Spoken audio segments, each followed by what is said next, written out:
Hi, family of Yahweh. It's Tashina again. I'm back.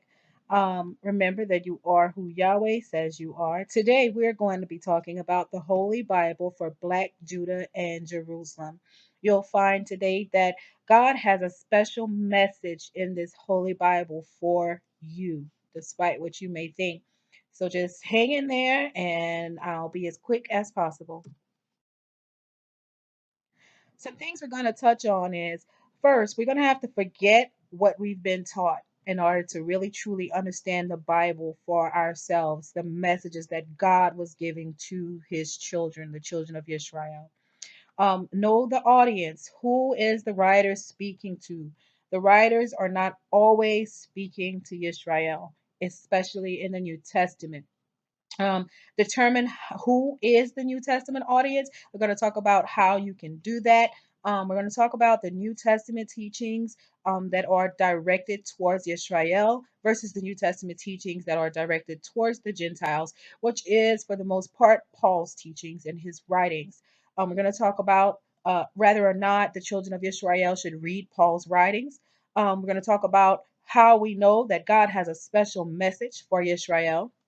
I'm going to give an example of where a book with a Gentile audience has a message to Israel. And finally, we're going to talk about some recommended readings for Judah and Jerusalem. First of all, we have to forget a few things, and I'm just going to list them off real quick. If you believe that Jews were white, I'm sorry, biblical Jews were white. The children of Israel were white. Erase that thought from your mind. It is not true. If you believe that Jesus was white, erase that thought from your mind. Jesus was black. If you believe that we are inferior and have no place in scripture, erase that thought from your mind. That's so wrong. As a matter of fact, the scripture is all about you. Um, if you believe that we are just a common man and that the whole Bible is speaking like we're just some outsider that's just going along with something that was created by a white man, please take that out your mind. It's wrong. If you believe that white people gave us Christ and gave us the Bible, cross that out your mind. That is wrong. God gave us Christ and God gave us the Bible. He used the white man that had the resources to ultimately bring that information to us, maybe, but he gave us this, he gave us these things in order to lead and direct us. Our ancestors did not know or worship God. Cross that out your mind. We have proof that even today, still, our ancestors who are currently in Africa have always been worshiping Yahweh and have always been living by the Old Testament laws. If you believe that we are cursed by God with brown skin to the benefit of whites, please take that out your mind. We have to start anew. We have to start fresh and come to a new and fresh understanding that God has been trying to give us all along. But He say now is the time. And so please take these things out your mind. If you believe that Christ came to save all of mankind, ultimately He did come to save all of mankind. But first, he came to teach you the truth. And through you, the rest of mankind would ultimately be saved. Um, if you believe that the Bible is all symbolic or all literal, please take that out your mind. Some things, like in Revelations, have symbolic meanings, while others are very literal. The teachings of Jesus Christ are they're as literal as you can get. Being saved, for example, if you take a closer look at what it means to be saved, it's very literal. It's not ideal. It is actually being saved through the word and through Christ because he taught us how to get back, how to reunite with our God, with Yahweh.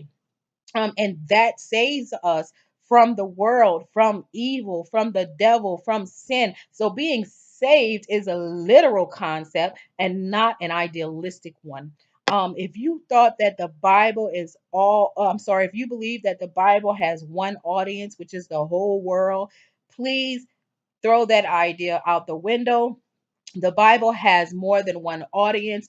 Um, for the to be as simple as possible, Basically, there's the children of Israel, that's one audience, and then there's Gentiles, anybody who's not the real children of Israel, that's another audience. And so we'll learn these things as you continue to follow through with our videos. Know their audience, know the writer's audience. Who was the writer speaking to? I can tell you that most of the Bible is historical records kept by our ancestors. For example, all of the Old Testament was written by our ancestors, and so we are the audience because they were writing to and about themselves, who are ultimately us. But not all of the Bible's teachings were directed to all audiences of the world. Paul, for example, was ordained to teach the Gentiles.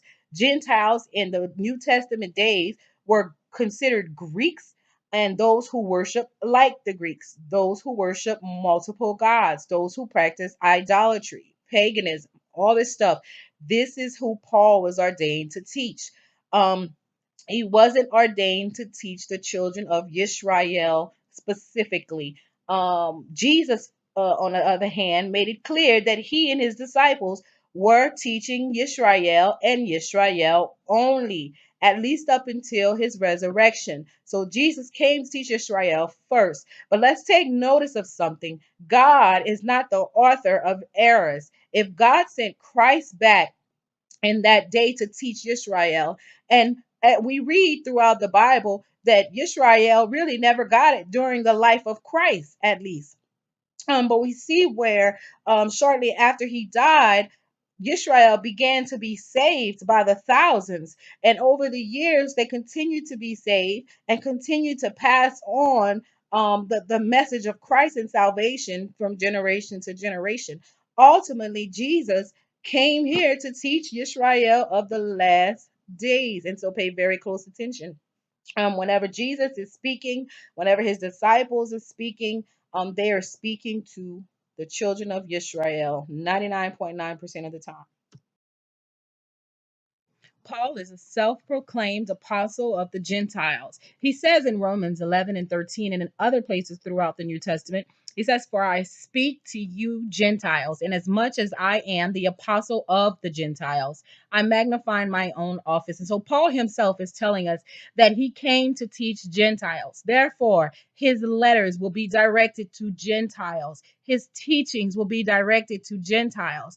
And so, for God's chosen people who he said we're sent here to be set apart from the rest of the world, to be different from the rest of the world, cannot abide by the teachings and doctrines of Gentiles. And so just keep this in mind.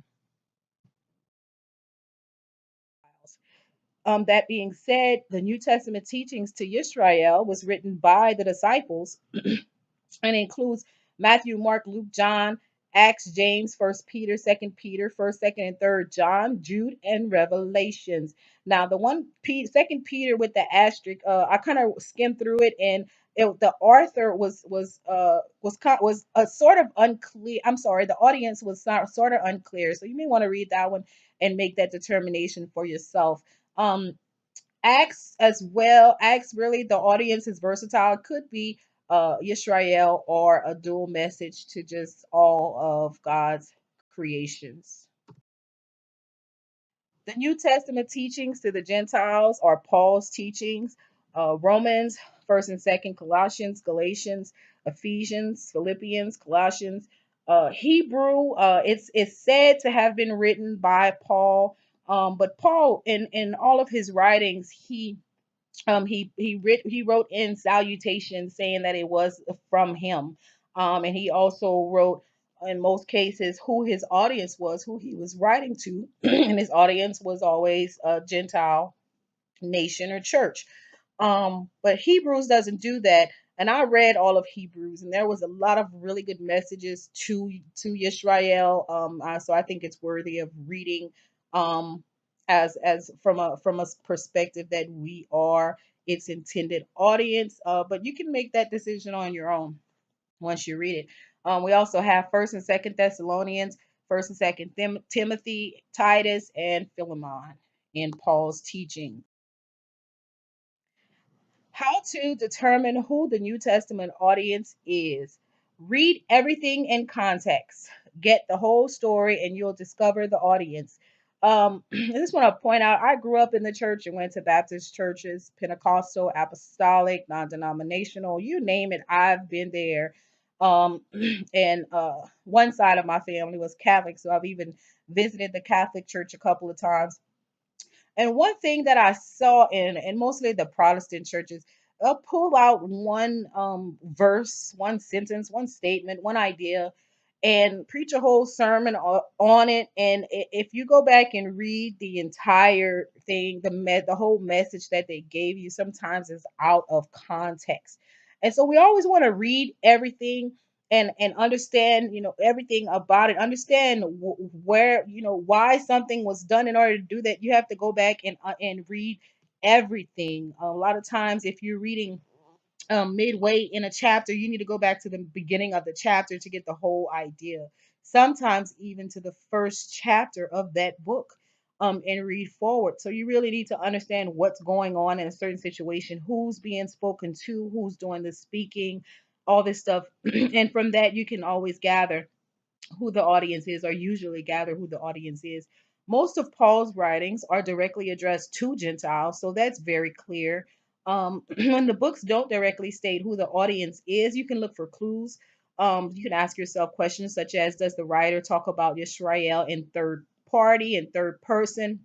Um, for example, writer is speaking to an audience and they're speaking to that audience about Israel. Chances are the audience is not Israel. And so that's one way to tell.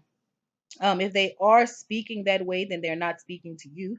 If they are not speaking that way, then they may be speaking to you, but not necessarily. But most often they will be speaking to Yisrael, and Yisrael will be the audience.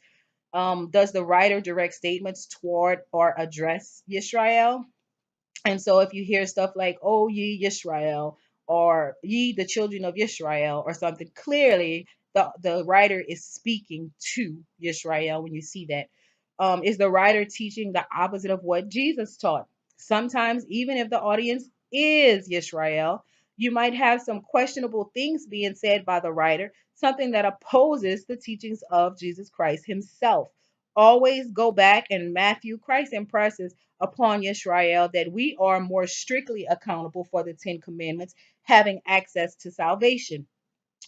While the teachings of Paul can somewhat contradict that, especially in the earlier books that he wrote, the earlier letters that he wrote, it seems to contradict what Christ taught the Israelites. And so always go back and check, see what Christ said, and let's follow what Christ said to Israel and not get caught up in practicing the doctrines of the Gentiles. Should the children of Israel read Paul's writings? Well, you're gonna have to make that decision on your own, but I will give you some information to help you understand what that decision really means. The possible implications of the decision to not read Paul's writings or to read Paul's writings. First thing, let's talk about God's new covenant, which was with Israel. Jeremiah 31:33 says, "But this shall be the covenant that I will make with the house of Israel. After those days, saith the Lord, I will put my law in their inward parts and write it in their hearts, and will be their God, and they shall be my people." And so he says that that covenant that everyone talks about it being written on our hearts, that was only stated, that was only a covenant with the house of Israel. And so that was a covenant with us. That being said, we have the law in our hearts and minds. So we need to use it to discern when God is speaking to us through his word versus to a Gentile or to the Gentiles. In other words, whereas others may not know better, the house of Israel does know better because it's written in their hearts and minds.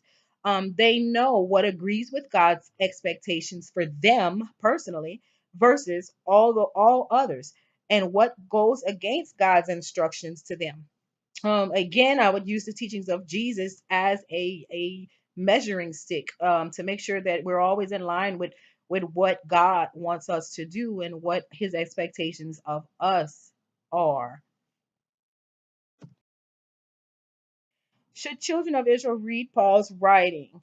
Understand that Yahweh makes no mistakes. Um, he is in complete control. He is omnipresent. He has always been. A lot of things we see going on in this world that even in our own personal lives that seem bad is really for our good.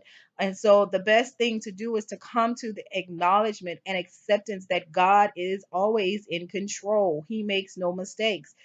Even what appears to be bad is good, um sometimes, and so all the time it's for our good. And so there will be some things in Paul's writings that you can find useful, a message that is actually to you, because he makes no mistakes. Paul's writings did not get to us by accident. In other words, check out God's prophetic message regarding this, which I will be posting soon. And it's talking about how God makes everything turn out for the good of his children. Never shy away from the things and knowledge of God. The entire Bible has some purpose, and some may not directly concern you, but knowledge is always of value. Don't turn away from knowledge. Don't scare away from knowledge. Be willing to accept knowledge. It doesn't have to be what you live by or directly pertain to you, but it's still sometimes good to know. Don't be afraid of knowledge. Trust that God is in control. Be sure to maintain perspective and discernment. Um, and just to elaborate on this a little bit, maintaining perspective means keeping in mind who you are, who Yahweh says you are, and who the writer is, who the audience is, and what's going on in the story. Okay. So always maintain perspective. Know who's who. All right. Most importantly, know who Yahweh says you are. And then also discernment. Be prepared to see things that God does not intend for you versus things that God does intend for you, regardless of who wrote the book, or who the audience is. Have discernment. Okay. Always refer back to Jesus' teachings when your spirit tells you something is off. Ultimately, Jesus came to teach the children of Israel, that would come up in these very last days. So essentially, he came here to teach you. 2,000 years ago, he was here just for you today. How do we know God has a special message for Israel? Jesus tells us so. Matthew 10:2 through 7 says, These 12 Jesus sent forth and commanded them, saying, Go not into the way of the Gentiles, and into the city of the Samaritans enter ye not, but go rather to the lost sheep of the house of Israel. And as ye go, preach, saying, The kingdom of heaven is at hand. So Jesus instructed the 12 disciples not to teach the Gentiles, not to go to the Samaritans, but to teach the house of Israel that the kingdom of heaven was at hand. Not only was he saying that the opportunity to get to the kingdom of heaven, being salvation through him, was available for them, but he was also saying that when we in these last days would join with him, one force, one being, that we were in fact that kingdom of heaven of the last days. And so if you continue to study and read, you'll find that. And so he's telling us all these things about what the kingdom of heaven is, and essentially telling us who we are. Jesus tells us about that there is a special message that he was trying to give to the children of Israel. But he answered and said, I am not sent but unto the lost sheep of the house of Israel. Matthew 15:24, Jesus tells us very directly that I came here for Israel. I did not come here for everyone else. Um, Matthew 19:28 says, ye also shall sit upon 12 thrones, judging the 12 tribes of Israel. Jesus is telling this to the 12 disciples. They ask what their reward would be for what they're doing, and he says that they would sit upon 12 thrones, and they would judge the 12 tribes of Israel. And so essentially we see that judgment has already begun through their teachings. We are being judged each and every day. And in the final judgment, and that last call, we will be judged based on whether or not we practice the teachings of these disciples in Jesus Christ, whether or not we obeyed the commandments which were clarified for us through them. And so basically, the 12 disciples as well as Jesus, they're telling us that we have a special message, that they were going to bring us that message. But here's an example of a Gentile audience, but a message to Israel. Paraphrasing, Romans 11 and 7 says, did God trade in Israel for the Gentiles? Romans 11 and 8 says, God made Israel blind to Jesus, causing them to stumble, okay, causing us to stumble. Romans 11:11 says, no, he did not trade in Israel for the Gentiles. He made them stumble so that salvation would be made available to the Gentiles, but ultimately that salvation made available to the Gentiles and make the Israelites so jealous that they would find their way back to God and to their salvation. Um, it also answers the question, what is the condition of Israel? Romans 11:25 through 27 says Israel is in a temporary state of partial hardening until the fullness of the Gentiles be come in, at which time all of Israel will be saved. Supporting evidence is Luke said in 21:24, and they shall fall by the edge of the sword and shall be led away captive into all nations, and Jerusalem shall be trodden down of the Gentiles until the times of the Gentiles be fulfilled. So essentially it's saying the same thing. He's saying the Gentiles, they're gonna trodden us down. That jealousy, that hate, that everything that we've experienced, everything that our ancestors have experienced was all to force us to rise up and accept our salvation from God, accept what God was giving us. See, that salvation was a gift to Israel. Um, and since we didn't accept it, he gave that opportunity to the Gentiles, but not for the Gentiles. He gave it to the Gentiles so that we can be jealous enough to at some point accept it. And we are in those phases even now. I recommend that every person in my family, the Judah and Jerusalem, Yahweh's children, read these scriptures. Deuteronomy 28 tells us about the curses, blessings, and fate of Israel. Ultimately, it identifies us as the children of Israel. When you read the curses, you'll find that no other people match up to these curses. And then also, if you continue to read beyond a little beyond the curses of Deuteronomy 28, you'll see that those curses would be upon us for a sign and a wonder. In other words, this is the only way you are going to know who you are. This is the only way anyone's going to know that you are truly the children of Israel, because you'll have experienced all these things, and the world would have seen you experience all these things. Now, Matthew, also Mark, Luke, and John, is the teachings of Christ regarding the kingdom of heaven, a message Jesus said was specifically reserved for Israel. So you definitely want to read those. James is a letter to the 12 tribes of Israel scattered abroad. I found it very intriguing that the letter was written to the 12 tribes of Israel, which were scattered abroad. Because in those days, how would that letter get to the tribes if they were so scattered, right?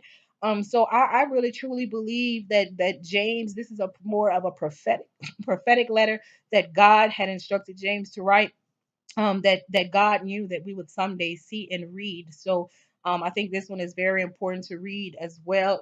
It contains instruction on how we will overcome, what God wants us to do, how He wants us to live, and things of that nature. Basically, just clarifying of the teachings of Jesus Christ Himself.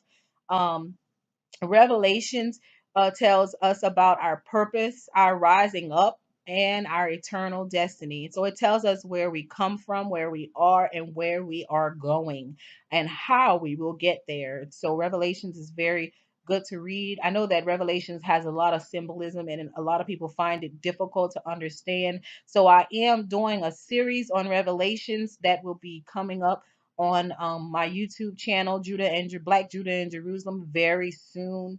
And so please keep an eye out for that. Also, the prophecies that regarding Yisrael included the books of Isaiah, Jeremiah, Ezekiel, and Amos.